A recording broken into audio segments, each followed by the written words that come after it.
Yo, what's up? It's Thune. I tried to adjust some audio settings, so if my audio is like still quiet, please let me know. Um, so, for those that maybe haven't been following along on the PTR, a few weeks ago they introduced this change to Ancestral Guidance. They're changing all of the like these off healing cooldown, like healing cooldowns. But the one for Ancestral Guidance specifically had some like knock on effects for Resto Shaman, and I was worried that they were going to like actually be present for Resto Shaman.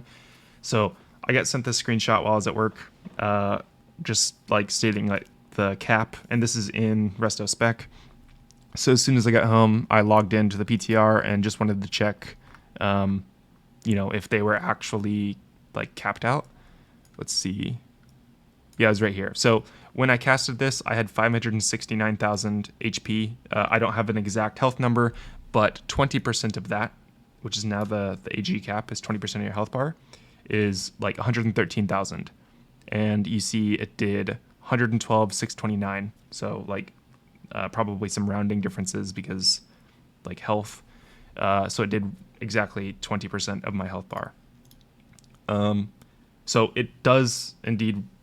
Well, unfortunately, it works for Resto Shaman as well. So all of your healing during Ancestral Guidance is now capped at 20% of your health bar.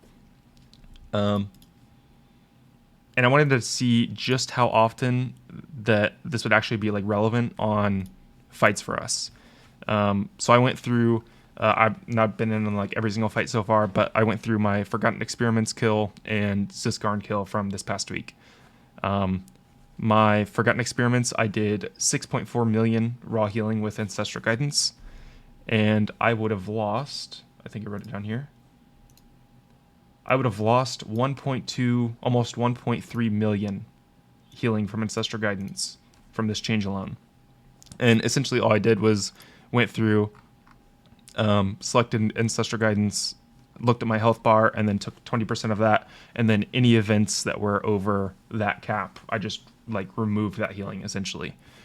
And the big one here was I got a deeply rooted elements proc at the end of my Ancestral Guidance, and well, I'll talk about this in a minute. But anytime that you have Ascendance and Ancestral Guidance, you will hit the cap on pretty much any spell that you cast. So that's why I lost like that much healing on that fight.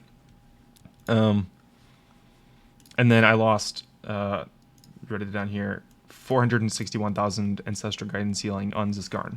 So not nearly as much, but much less like overhealing on that fight as well. So, and I didn't proc Deeply Rooted Elements.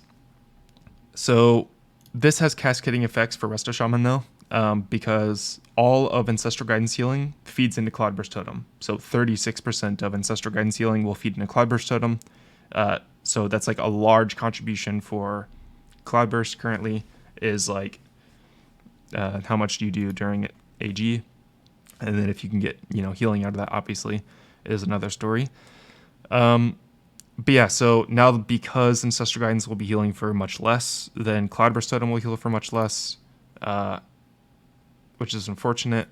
And then another like big factor is it really limits your cooldown usage. So pairing Ancestral Guidance and Ascendance is niche because it does a ton of throughput in a small window. So it requires like really, really heavy damage. I know some people are doing this on Sarkareth, like at the 1 minute 30 mark whenever you're transitioning into P2. There's like a ton of raid damage, and it was like enough that like it warranted pairing Ancestral Guidance and Ascendance. That is like actively just bad to do. Like I showed here, you were just losing hundreds of thousands of healing per use of that. And this wasn't even like my actual Ascendance. Like I would have lost like millions of healing if I had actually like used Ascendance and the rest of these spells were with Ascendance active. This was just a Deeply Rooted Elements proc. So it really limits cooldown usage, even though like pairing them might be niche. Your Primordial Wave cleaves, if you are hitting more than 3 targets, which should be very, very easy, then those will hit the cap as well. Unleashed Life, High Tide Chain Heals will hit the cap as well.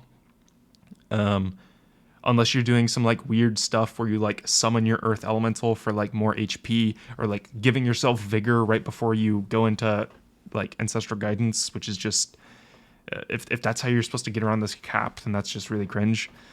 So yeah, you're losing a lot of healing because like the DPS specs were too good at doing off healing, I guess. I don't know. But yeah, this paired with the like lack of changes for the rest of Shaman Tree. I've outlined this like I mean, if the devs do read the forum posts that I make, then they're probably sick of reading the exact same things, because I've said the same stuff every single time. But like, we have like 7 points on our talent tree that are worth like maybe 1% of your throughput. Like almost like if you just completely got rid of them, you would almost like not notice the difference at all. And then you have like some like really bad ones, like the Healing Tide Totem upgrades are never selected ever. Spirit Walker's Tidal Totem has its own issues that I'm not going to cover right now, but Resonant Waters is never selected ever. Improved Earth Living Weapon is never selected ever, and it wasn't before they buffed it either. Buffing it did not fix anything, like I said it wouldn't, so that's also still dead. The only reason Improved Primordial Wave is ever selected is not because of the ability itself, it's only because you want the choice node below it. Just like I've said in the past. Like Flash Flood is never selected. We've got so many like dead talents on the talent tree, and then also the ancestral guidance change on top of it. Like the Shaman is like not looking great despite being, you know, decent this tier. So yeah, just wanted to make you guys aware of that if you haven't been following along, because I mean, it hasn't really been in like blue posts all that much, but this is like a pretty substantial change for Resto in a raid setting. Probably don't hit the like as many, you know, downsides in Mythic Plus, just because Mythic Plus is much less about like healing throughput. I mean, you can do Mythic Plus without a healer currently anyway, so you know. But yeah, so if this were to go through, I probably just won't be playing Shaman. You'll see me on like Evoker or Priest or Paladin, something that's like, you know, useful.